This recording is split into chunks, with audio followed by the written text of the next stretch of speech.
রান্না বাড়ি আজকে কিচ্ছু হয়নি। ডুগুকে স্কুল থেকে নিয়ে এসে দেখো বসে আছি। বিছানা টিছানার অবস্থাও খারাপ। গ্যাসের গাড়ি আসলো তাহলে, বাপরে বাপ। বুকিং নাম্বারটা দিতে বলবো।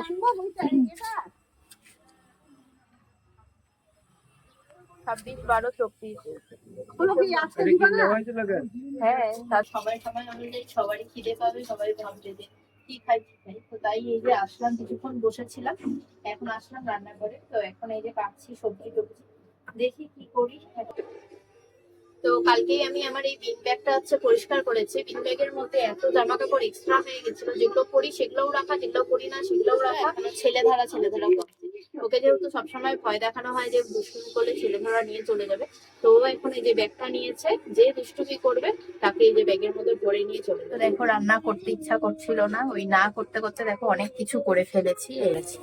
এটা কালকের তরকারি ছিল, গরম করে রেখেছি। এখানে আছে মুসুরির ডাল, এখানে আছে খেজুরের চাটনি, এখানে আছে সোয়াবিন আর আলু দিয়ে একটা তরকারি, আর পাঁপড় ভাজা।